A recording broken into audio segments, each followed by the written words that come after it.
Okay, so you remember that we talked about some applications of exponential and logarithm, and one of the main application was the exponential growth.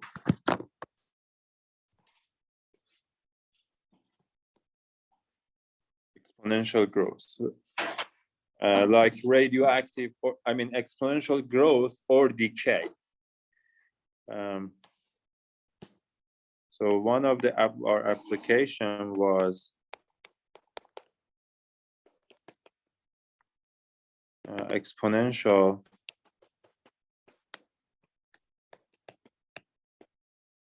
growth or decay.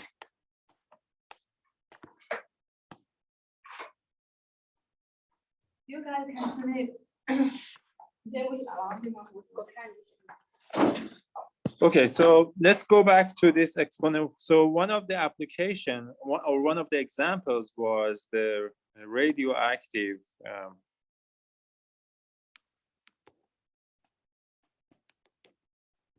decay.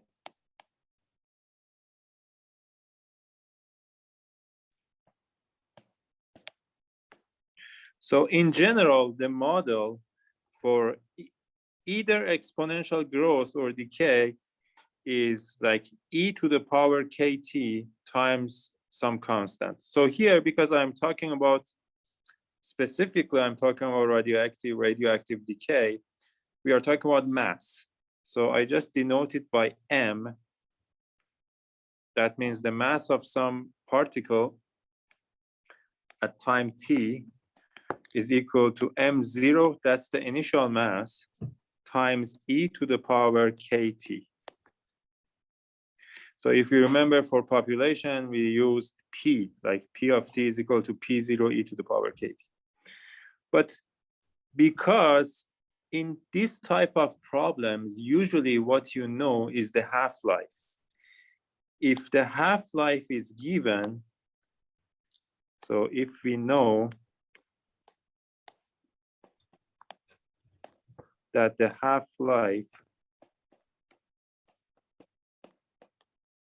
is equal to h, for example, then you can also write this as m0 e to the, not e, but you can write as 1/2 to the power t over h.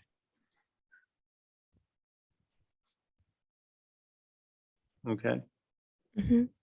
And I will tell you why. So let me tell you why, how we get this new equation. So how we derive this new equation from the original equation. So how to derive the new equation from the first one. So imagine that, I mean, let's say that the half-life, so let's say that the half-life is 2 years, for example, or it doesn't matter, or 2 months or 2 hours, okay? So I told you that in general, m of t is equal to m0 e to the power kt. But because we know that the half-life is 2 years, that means m of 2, so we know that m of 2 is 1/2 m0, right? Mm-hmm. But if you use this equation to compute m of 2, that means m0, so m of 2 is equal to m0 e to the power k times 2, or 2k.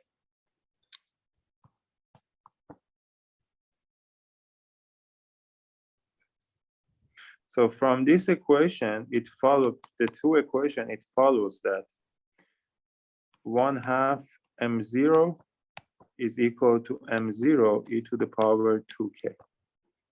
So m0 is gone. Then that means e to the power 2k is equal to 1/2.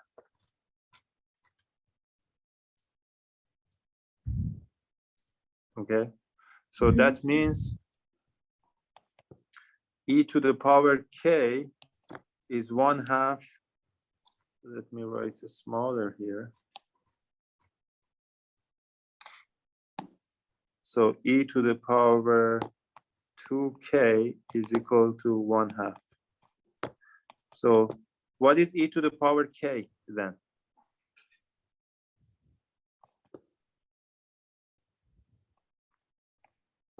Is 1/2 to the power 1/2. Okay, does it make sense? Yes. Okay, so e to the power k is 1/2 to the power 1/2. Now look at the original equation.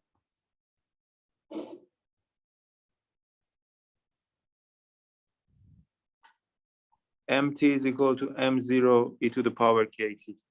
We know that, we just saw that e to the power k is 1/2 to the power 1/2.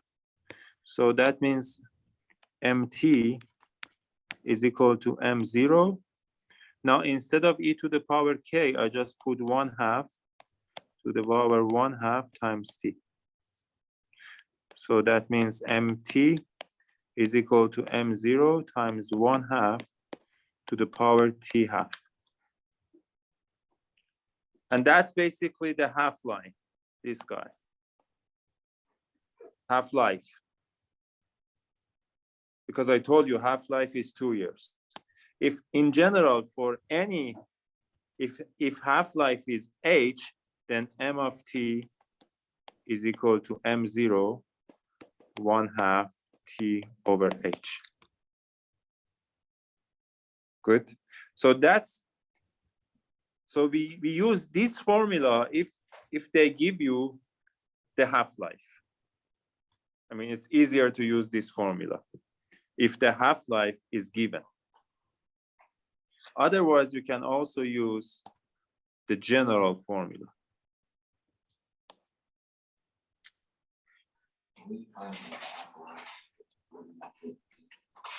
Depends on the question, what information you have. Yeah. Okay, guys? Mhm.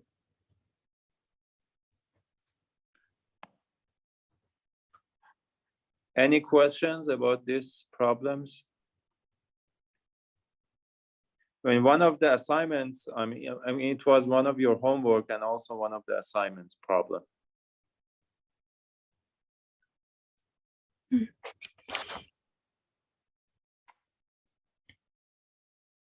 Okay, guys. So, yeah, so that was some applications of exponential functions. And yesterday we talked about inverse. And so I said that the main guiding principle for the definition of the inverse is that if y equal to f of x, this is equivalent to saying that x equal to f inverse of y. If f has an inverse, only if f has an inverse. So for example, imagine that f of x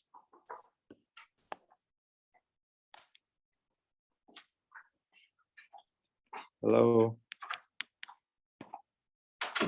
Example, so f of x equal to square root of x.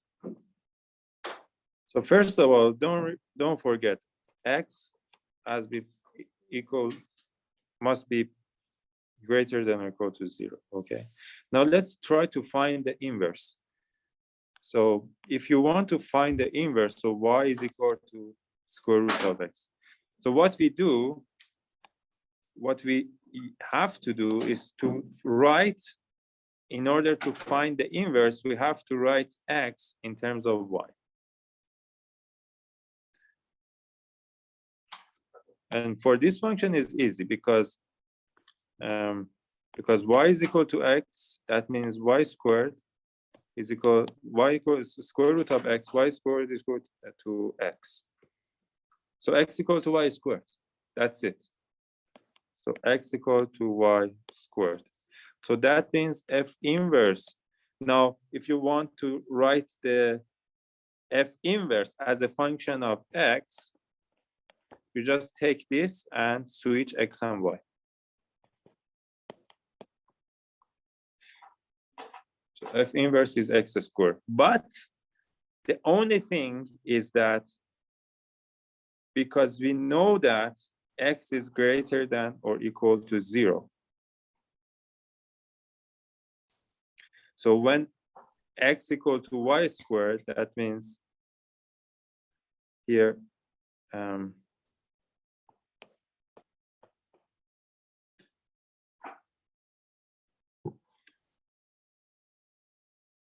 the reason for this is that, so here is the square root of x.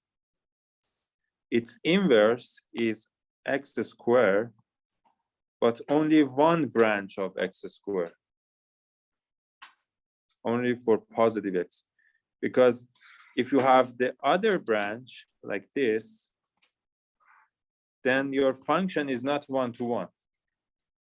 So the whole function of f of x equal to x squared is not invertible because it's not one-to-one. But if you'd only take one branch, then it becomes invertible.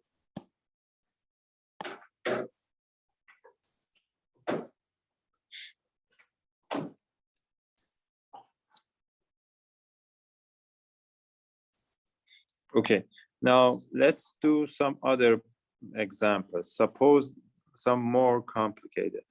So another example of finding the inverse.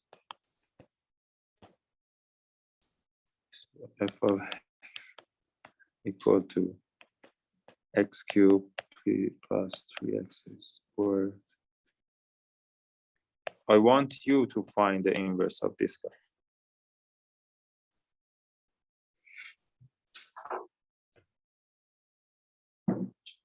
Switch the x and y. So y is equal to x cubed plus 3x squared plus 3x. Can you write x in terms of y? Negative fx. Think about it.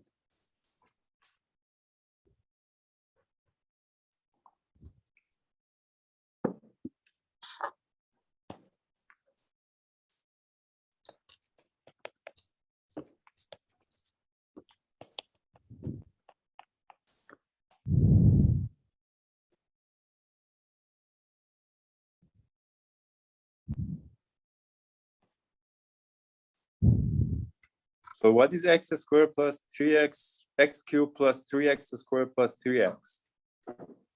You have seen this a lot.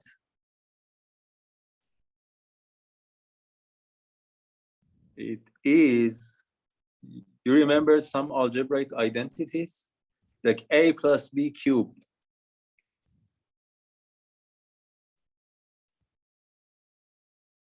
A plus b cubed. But what is a plus b cubed? Someone tells me. What is a plus b cubed?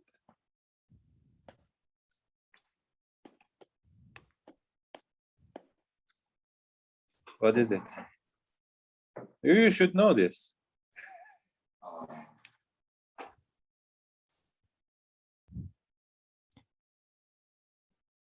This is a cubed plus 3 times a squared a b square b. plus 3ab squared plus b cubed. Now, what is a plus 1 cubed?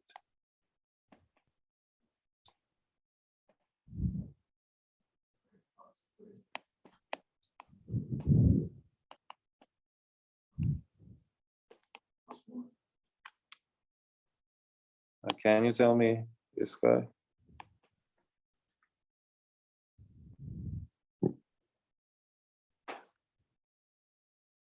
You see the similarity between this and A?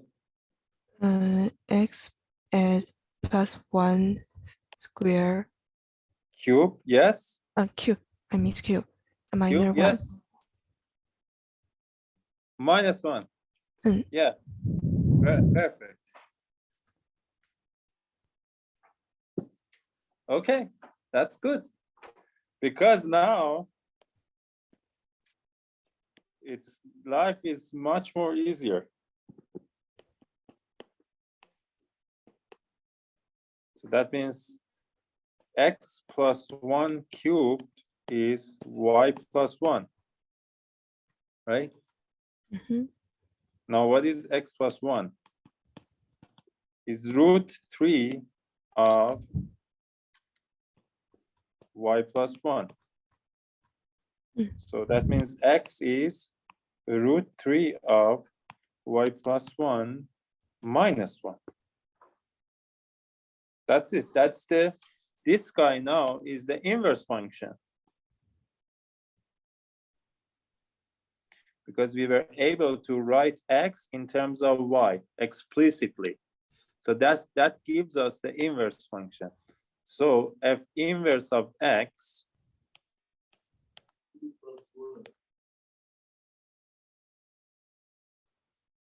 plus 1.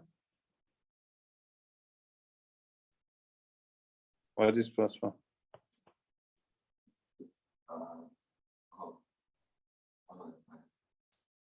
So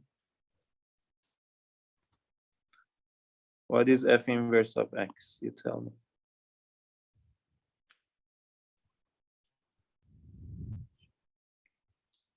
So f inverse of x is equal to √3 of x plus 1 minus 1.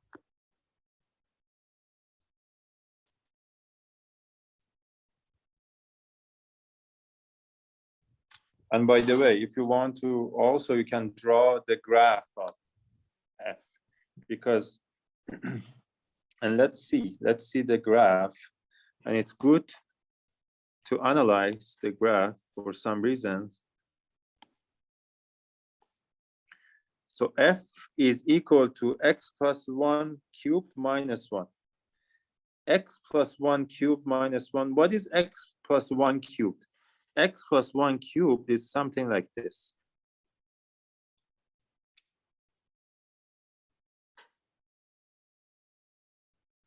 Right?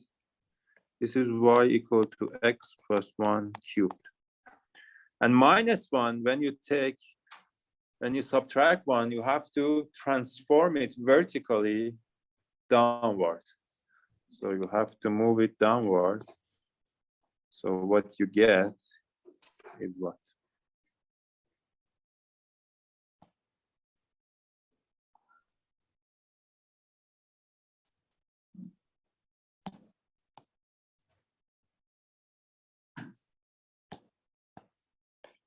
One unit down, yeah. So that means the new guy, x plus 1 cubed minus 1. And when x is 0, so let me just write the equation first. Y equal to x plus 1 cubed minus 1. When x is equal to 0, y is equal to -1. So it passes through this point.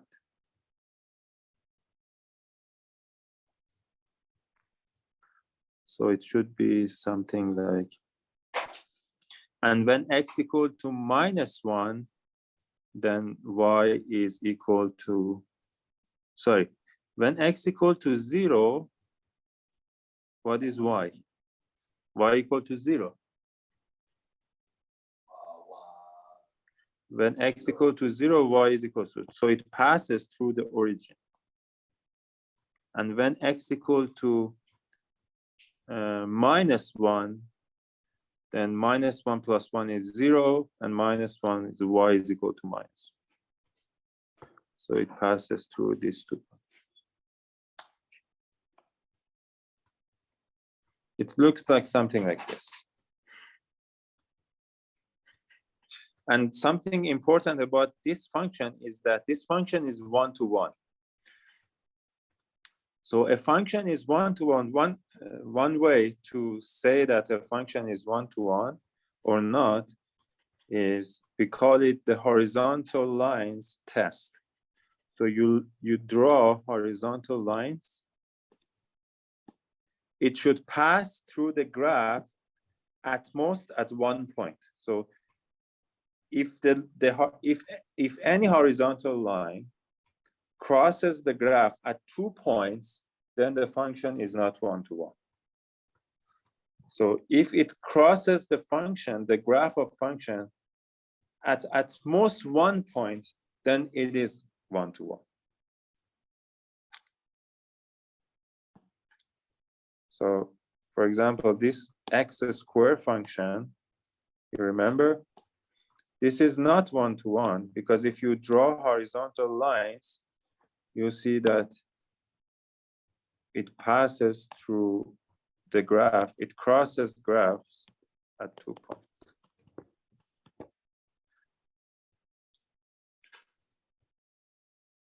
So in algebraic terms, that means you have two values of x with equal y values.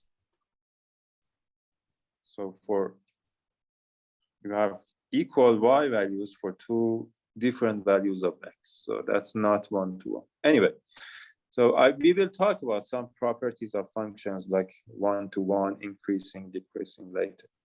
But I just wanted to emphasize that this function is one-to-one, so it has an inverse. And its inverse is basically this guy.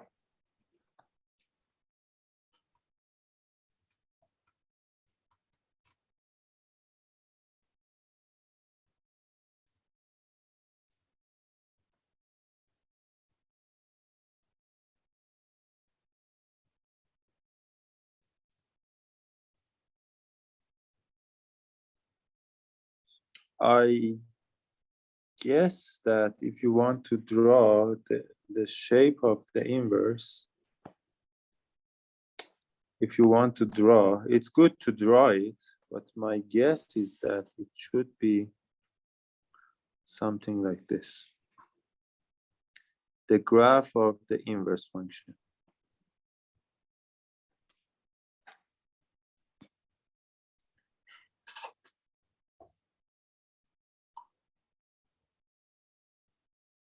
Because it's the reflection along the line y equal to x. Anyway. Okay, guys, so I need your questions. Please ask questions. Have you started your homework? Mm-hmm. Maybe I can pause.